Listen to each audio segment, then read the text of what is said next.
Feeling కలిగింది. Okay, Sunitha గారు ఎక్కువ ప్రచారం చేస్తున్నారు, జనంలో తిరుగుతున్నారు, ప్రతి ప్రోగ్రామ్ అటెండ్ అవుతున్నారని చెప్తున్నారు.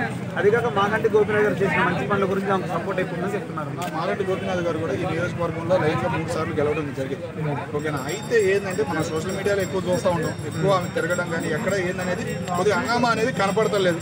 ఇప్పుడు ఎక్కువ కనిపిస్తుంది కదా, నేను 2 రోజుల నుంచి నేను చూస్తున్నా కదా, హంగామా అనేది కనపడటం లేదు.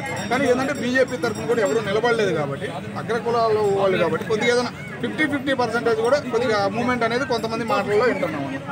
ఎవరు గెలుస్తారు మరి ఇద్దరి మధ్య కొద్దిగా నవీనాథ్కే అవకాశం అనేది ఎక్కువ ఉంది. కొద్దిగా ఏదైనా సిచ్యువేషన్ చెప్పలేము, ఎందుకంటే అధికారంలో ఉంది, ఇంకా 3 సంవత్సరాలు 2.5 సంవత్సరాలు ఉంది. జనం ఆలోచిస్తారు కదా, మళ్ళీ ఎలక్షన్లు వస్తాయి, ఆ మూవ్మెంట్ కోసం కంపల్సరీ ఇదే అవకాశం ఉందని నవీనాథ్కే అవకాశం. సింపతి ఓట్లు పడవంటావు అన్న? సింపతి ఓట్లు అనేది చెప్పలేమన్నా, అటు ఇటు ఉంది.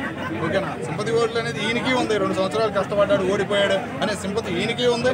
ఆమె కొద్దిగా ఆ సెంటిమెంట్ ఉంటుంది. కొద్దిగా ఏంటంటే అగ్రకులాల వాళ్ళు కూడా కాంగ్రెస్ పార్టీకి కొద్దిగా సపోర్ట్గా ఉండారు కాబట్టి ఈయనకే 90% అవకాశం ఉందనుకుంటున్నాను. మీ దృష్టిలో ఎవరు వస్తే డెవలప్ అవుతుంది ఇంకా జూబ్లీ హిల్స్ అని అనుకుంటున్నాను? జూబ్లీ హిల్స్ ఇంకా 2 సంవత్సరాలు రాష్ట్రంలో కాంగ్రెస్ పార్టీ అధికారం ఉంది కాబట్టి ఏదైనా చేయాలన్నా కానీ ప్రతిపక్షం వాళ్ళు వచ్చినా ఏం చేయలేరు కదన్నా.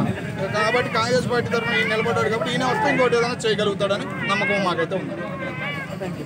రైట్.